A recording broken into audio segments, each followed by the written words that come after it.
que tu corazón se abra y repite este mantra.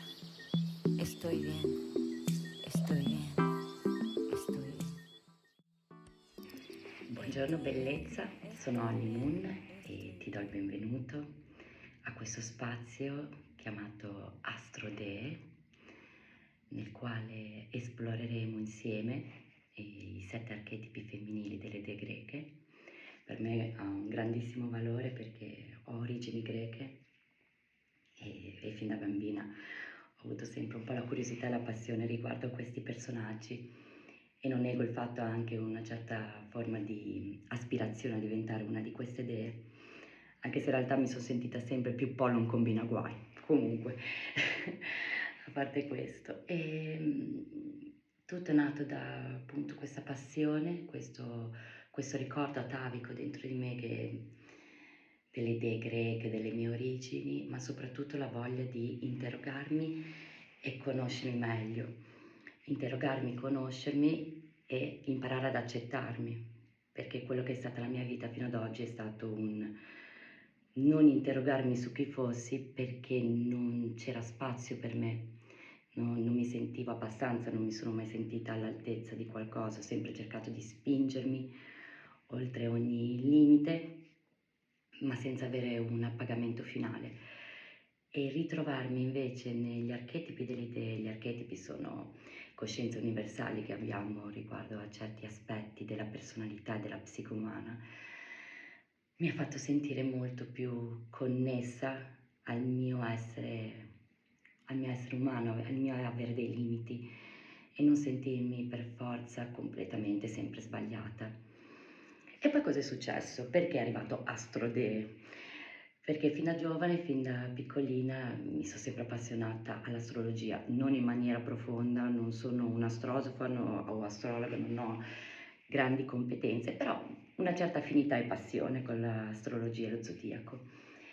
Sono stata così legata all'astrologia per tanti anni, da giovane, poi andando avanti, crescendo anche un po', diciamo, l'influenza del parere esterno, dove magari ci sono dei pregiudizi al riguardo, mi hanno convinta a smettere di interessarmi perché non si trattava di una materia scientifica confutabile e cioè ovviamente è confutabile perché le stelle ci sono e i pianeti esistono e compiono dei transiti, però il fatto che potesse avere un certo impatto sulle nostre vite, questo mi è sempre stato un po' criticato e anche schernito. Ed essendo io, diciamo, una persona fondamentalmente fragile, ho cercato sempre di adattarmi a quello che fosse il gusto e le esigenze delle persone e quindi l'ho abbandonato per un certo periodo, l'ho messo in pausa. Leggendo il libro delle idee dentro la donna, mi sono lasciata completamente coinvolgere da queste immagini e come fosse stato, sai, una scintilla, una piccola ispirazione, ho notato che ci potevano essere anche dei legami con i segni zodiacali. E così come per gioco, per scherzo, mi sono divertita a provare ad accoppiare.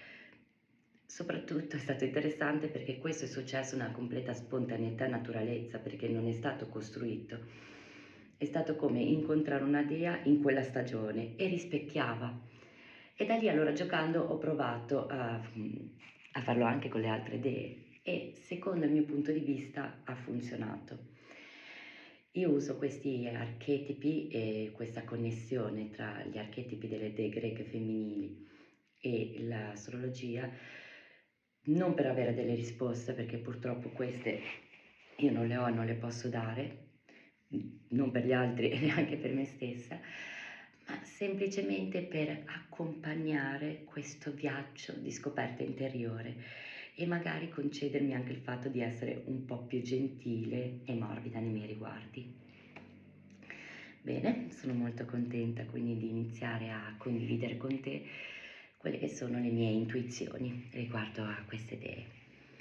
Prima di iniziare a parlare della prima dea che inaugura questo ciclo, è giusto fare una breve introduzione generale, quindi avremo 7 dee archetipe e ho deciso di iniziare dalle dee vulnerabili, le dee poi indipendenti, le dee vergini e infine la dea alchemica. Le 3 dee vulnerabili sono Demetra, Persefone e Era.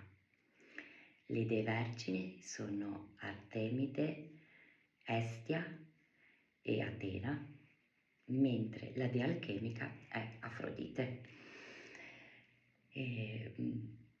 Inizieremo a parlare delle dee vulnerabili, la dea del quale parleremo oggi è la dea Demetra. E cosa hanno queste dee vulnerabili? Cos'è che la rappresenta? Cos'è che le accomuna? A parer mio è qualcosa di estremamente commovente e forte, perché vengono intese come dee vulnerabili quelle dee che sanno usare la propria fragilità e trarre la forza dalla vulnerabilità stessa. Quindi incontreremo delle idee che rappresentano l'esperienza umana della sofferenza. Non partiamo con un tema molto leggero, però mi rappresenta molto, quindi mi sento affine a questo tipo di introduzione alle idee. E poi diciamo che prima iniziamo con quello che magari fa soffrire un po' di più e pian piano dovremo allietare, alleggerire il percorso. E ci tengo a dire una cosa, che nel caso in cui dovessi ritrovare una certa affinità con una dea, non c'è bisogno di sentirsi incastrati e medesimata in quella. Qua il vero potere dell'osservare le dee è il fatto di riconoscere che ogni dea fa parte di noi. Basta soltanto sapere come attivarla. Non è che ci sia una formula, basta osservare e riconoscere magari quelli che sono gli spunti che ogni idea ci può dare. Ogni idea ovviamente ha un lato luce e un lato ombra, ma è questo che la rende completa. Noi non desidereremo, almeno io non desidererei una dea soltanto fatta di luce, una dea soltanto fatta di ombra. Non rispecchierebbe la realtà neanche di quello che siamo noi esseri umani e quella che è la nostra psiche. Quindi sarà molto profondo quello che andremo a vedere, senza però andare a indagare e scavare nel proprio intimo. Ognuno può decidere a che livello restare riguardo a queste informazioni che condivideremo insieme. Quindi dicevamo riguardo alle dee vulnerabili, cosa fanno? Ci mostrano quella che è la resilienza, la compassione e la capacità di guarigione attraverso la sofferenza, la perdita e la lotta. Ci invitano a onorare la nostra fragilità e a abbracciare l'umanità in tutte le sue sfaccettature. Wow! Ci ricordano che attraverso la nostra vulnerabilità che troviamo connessione, compassione e autenticità e che attraverso la nostra capacità di abbracciare la nostra vulnerabilità troviamo la nostra più grande forza. Per me questo è fantastico. E quindi cosa possiamo fare? Vi è una possibilità di crescita e comprensione più profonda di noi stessi. Osservando queste idee, attraverso questa consapevolezza, si può imparare a guardare oltre la superficie dei propri stati d'animo e a identificare le cause della propria vulnerabilità e sviluppare magari delle strategie per proteggersi. Tutto questo in base al proprio livello di consapevolezza. Non è necessario nulla, non c'è bisogno di niente, andiamo bene così come siamo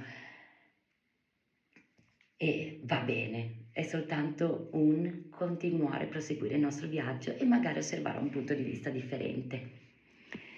Bene, giungiamo alla prima dea quindi. Abbiamo detto dee vulnerabili, la prima dea del quale parleremo è Demetra. Demetra, archetipo della madre.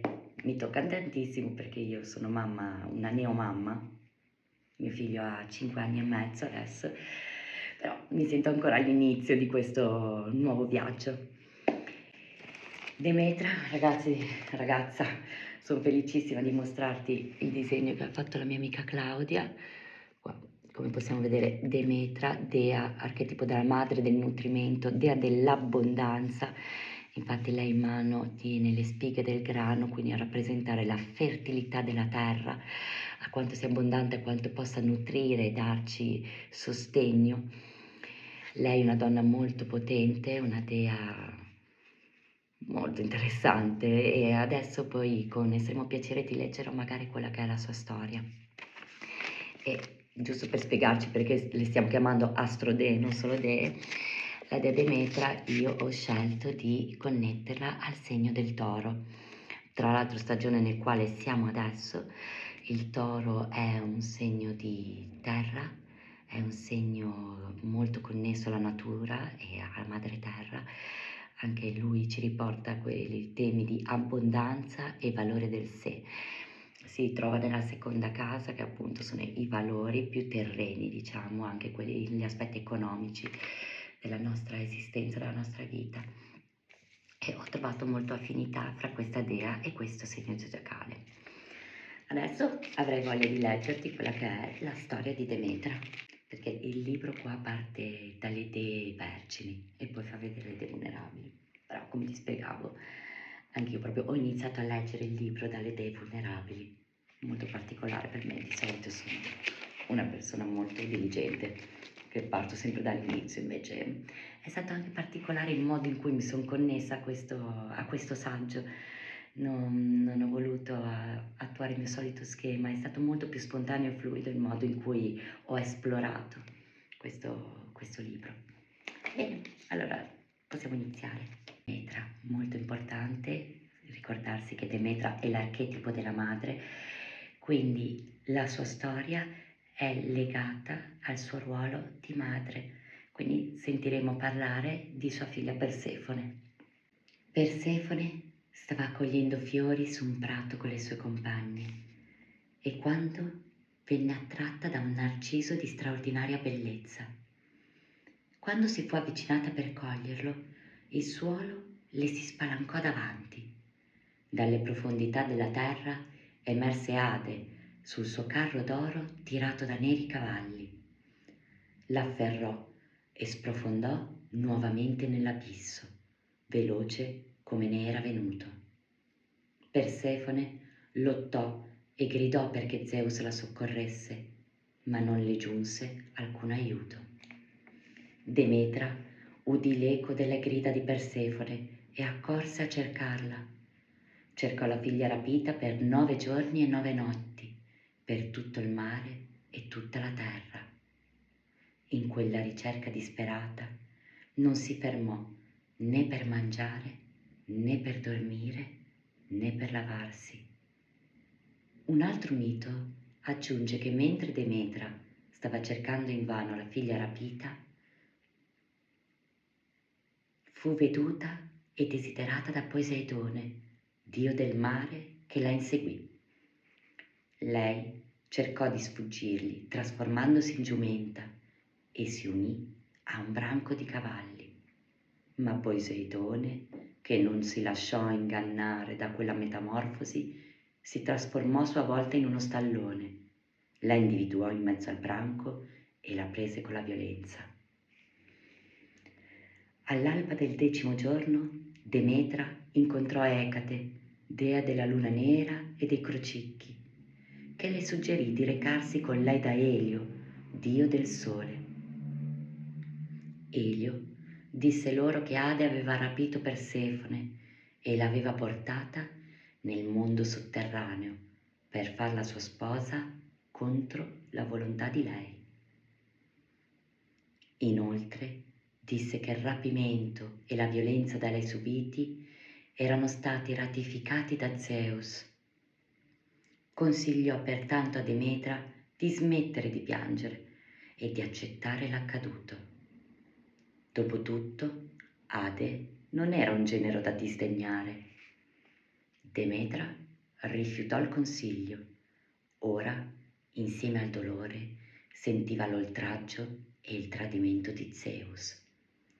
Abbandonò l'Olimpo, si travestì da vecchia e andò vagando, irriconoscibile per le città e le campagne. Un giorno giunse in una cittadina e si sedette accanto al pozzo e la trovarono delle fanciulle. Qualcosa nel suo portamento e nella sua bellezza le aveva attratte verso di lei. Quando Demetra disse che cercava qualcuno a cui far da nutrice, la accompagnarono a casa della madre perché avevano un fratellino, ultimogenito, assai amato, di nome Demofonte. Sotto le cure di Demetra, Demofonte crebbe come un dio.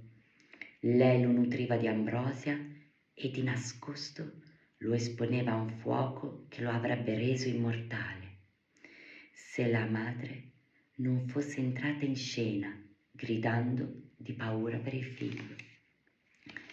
Demetra si infuriò, rimproverò la madre, la sua stupidità e le rivelò la propria vera identità. Nel momento in cui disse di essere Demetra, si trasformò di dimensione e di aspetto, rivelandosi in tutta la sua divina bellezza.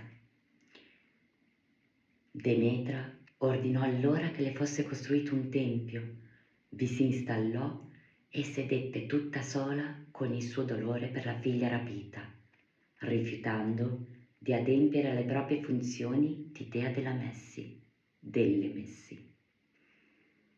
La conseguenza fu che niente poteva crescere e niente poteva nascere. La carestia minacciava di distruggere la razza umana, privando le divinità dell'Olimpo di offerte e sacrifici. Alla fine Zeus se ne accorse. Dapprima inviò la sua messaggera Iride a implorare Demetra di tornare. Poi, dal momento che non si lasciava commuovere, ogni divinità dell'Olimpo, a turno, si recò a trovarla, portandole doni e onorificenze. A ciascuno di loro la furibonda Demetra rese noto che non avrebbe rimesso piede sull'Olimpo, né consentito che niente crescesse, fino a quando Persefone non le fosse restituita. Alla fine Zeus reagì. Mandò Hermes, messaggero degli dei da Ade, ordinandogli di restituire Persefone, in modo che la madre, vedendola con i propri occhi, abbandonasse la collera. Hermes si recò nel mondo degli inferi, dove trovò Ade seduto su un trono e accanto a lui Persefone, profondamente triste. All'udire che era libera di andarsene, la giovane dea si rallegrò e balzò in piedi con gioia per seguire Hermes. Ma prima Ade le diede alcuni semi di melograno che lei mangiò. Hermes prese il carro di Ade per riportare Persefone a casa. I cavalli andarono come il vento, dal mondo delle tenebre al mondo della luce, e si fermarono davanti al tempio dove Demetra li aspettava. Quando la dea la vide, corse ad abbracciare la figlia, che si slanciò con pari gioia fra le braccia della madre. Demetra si informò con ansia se Persefone avesse per caso mangiato qualcosa dal mondo degli inferi. Se così non fosse stato, le sarebbe stata restituita per sempre, ma poiché aveva mangiato i semi di melograno, avrebbe trascorso 2/3 dell'anno con Demetra e la rimanente parte nel mondo sotterraneo con Ade. Dopo che la madre e la figlia si furono riunite, Demetra restituì fertilità e crescita alla terra, quindi istituì i misteri eleusini, quelle cerimonie religiose che ispiravano timore reverenziale e che agli iniziati era proibito rivelare, grazie a cui i mortali ebbero una ragione per vivere nella gioia e morire senza temere la morte. Wow! Io sono una mamma, quindi sentire questa storia mi tocca profondamente. Sono rimasta profondamente colpita dalla violenza che ha subito Demetra. Tra l'altro Demetra è interessante raccontare che è stata la quarta moglie di Zeus ed è anche sorella di Zeus. Sapete che nel mondo degli dei dell'Olimpo non si facevano tante, diciamo, problemi, non c'erano tanti tabù e tante restrizioni come magari si sente ai tempi d'oggi. Si conosce bene lo spirito libertino all'interno del Pantheos dell'Olimpo greco.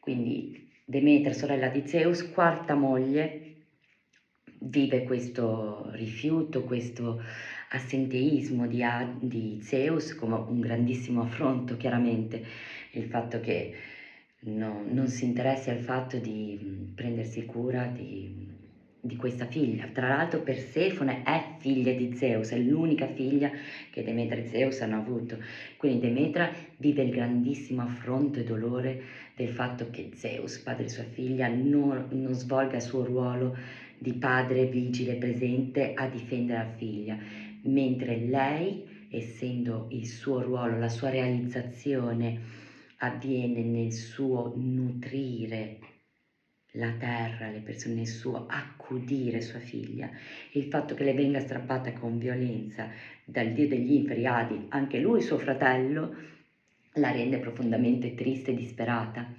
E cosa vediamo qua? Una sorta di disperazione che porta però anche a una vendetta, non una vendetta diretta, non è aggressiva nel suo modo di esprimere il suo dolore, la sua rabbia, è un modo passivo. Lei cosa fa? Abbandona il suo ruolo. Io, dea delle messi, che mi occupo di fare in modo che la terra sia rigogliosa, abbondante, che possa dare frutti all'umanità, io smetto di operare fino a quando non tornerà mia figlia. E questo perché c'è il toro. Il toro è uno dei segni più determinati. Quando si mette in testa qualcosa, il toro lento, perché non è uno che è un segno che prende la rincorsa e parte come un razzo. Lento ma concentrato, testardo, determinato, va per la sua strada. E soprattutto se gli fai vedere il fazzoletto rosso, lui parte arrabbiatissimo. E stessa cosa si potrebbe dire qua con Demetra. Demetra non è che si arrabbia per tutto, non è una dea isterica, diciamo, che non le può andare bene niente. Demetra è una dea che se le viene tolta sua figlia, vede rosso. Quindi possiamo vedere quelli che sono i lati luce e i lati ombra di questa dea. Lati luce è il fatto che la dea Demetra sia una dea che accudisce e nutre, ma non nutre soltanto materialmente dandoci i suoi frutti, è una dea che nutre anche col sostegno psicologico, con l'accudimento, con l'affiancamento alle persone. Si potrebbe quasi dire che chi abbia un po' questo archetipo interiore sia una persona che abbia piacere ad aiutare il prossimo, magari sei quella mammina che ti chiede se hai mangiato, se è sempre premurosa nei tuoi riguardi.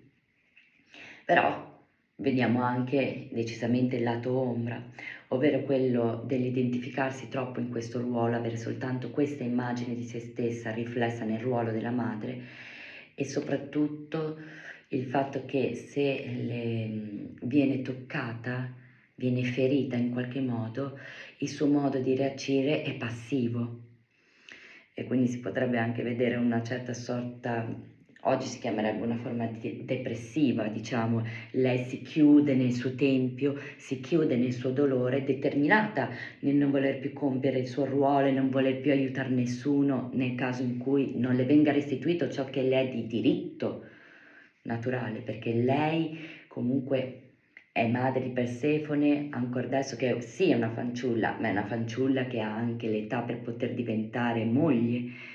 Lei potrebbe tranquillamente ricoprire il ruolo di moglie di Ade, ma vedo io mi rendo conto e percepisco come questa donna sia molto legata a questo ruolo di madre e non lasci andare sua figlia Persefone a intraprendere anche lei un suo percorso.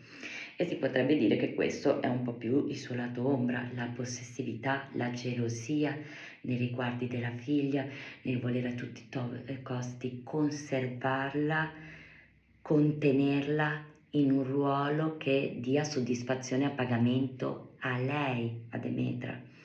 Quindi io ho osservato che c'è questa forma di gelosia e possessività in Persefone, non nel lasciarla crescere e evolvere, ma volerla mantenere sotto il suo di controllo.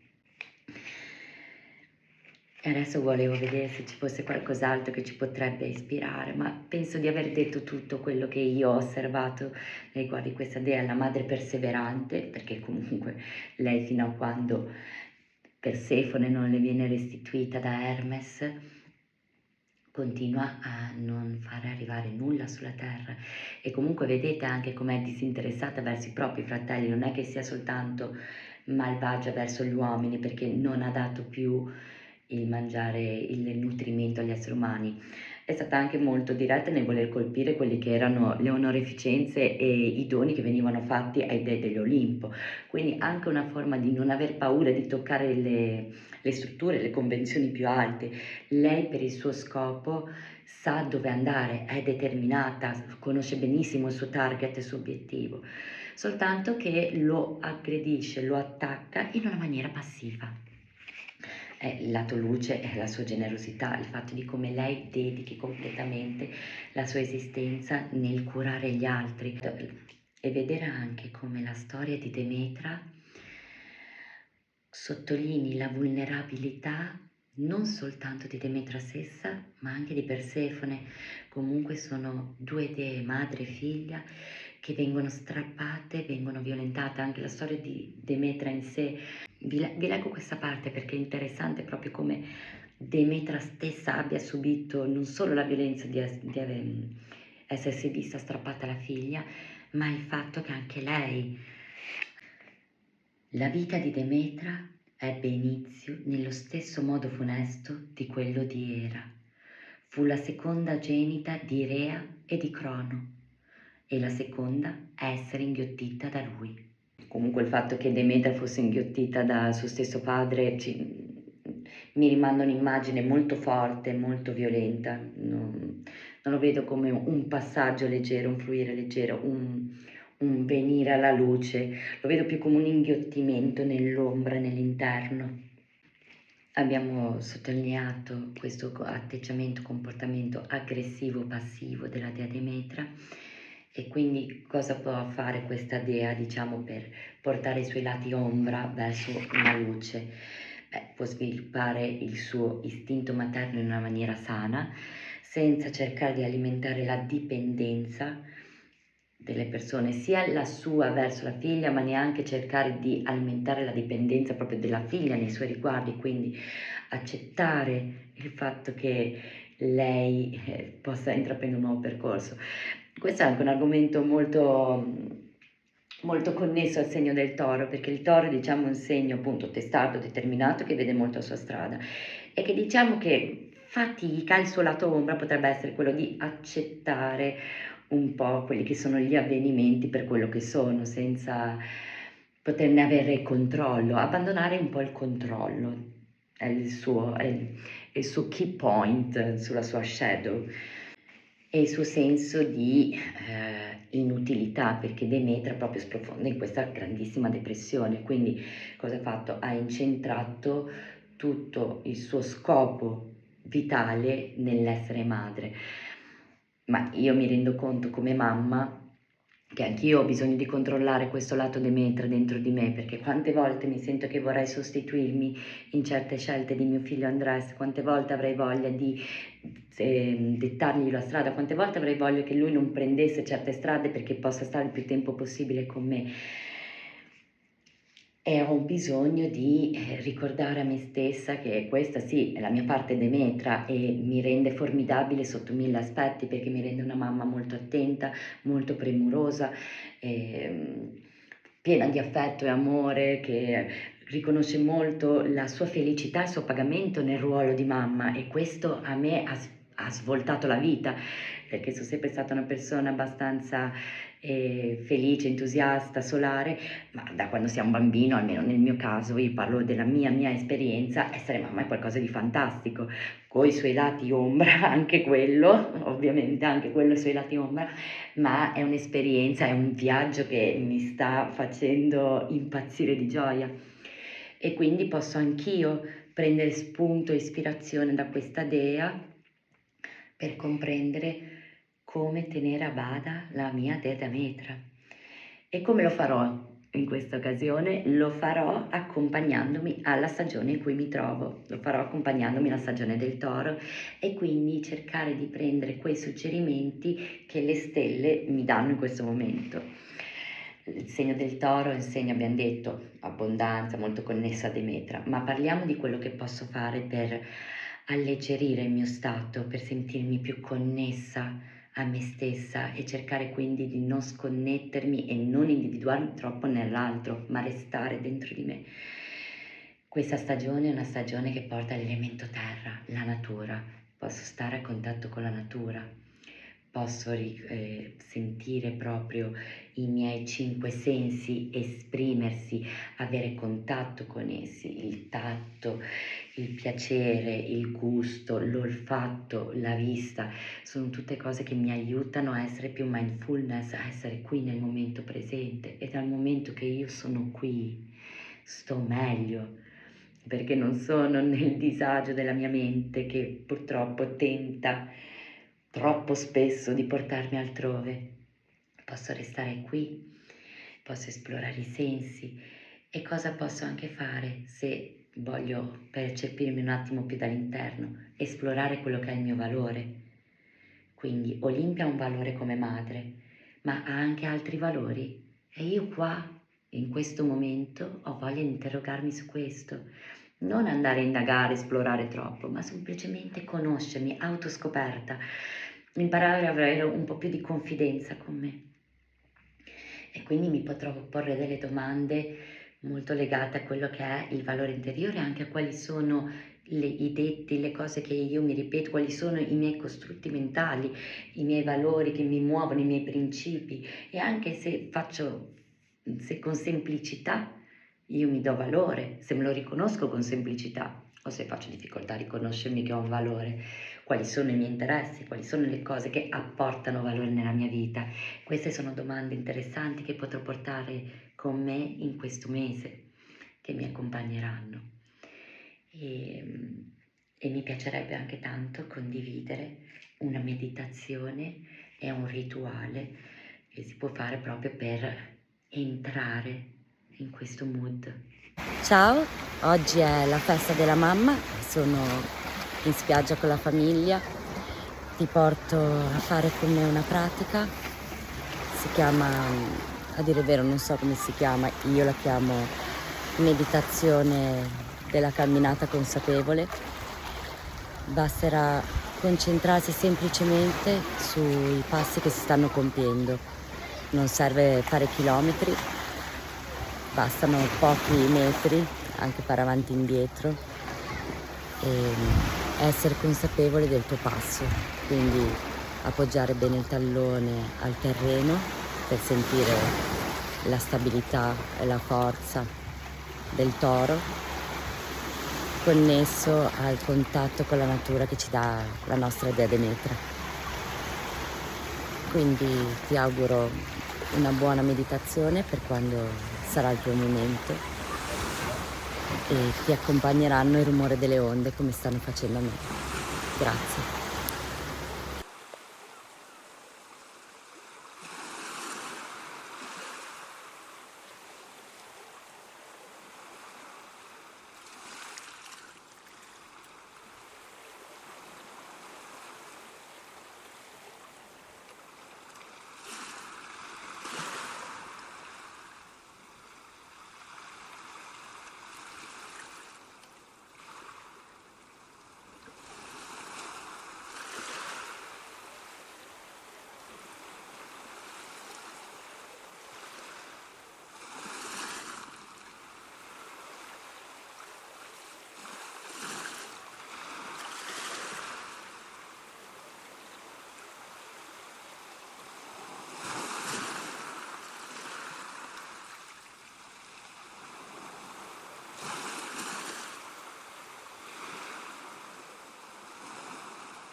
Deja que tu corazón se abra y repite este mantra.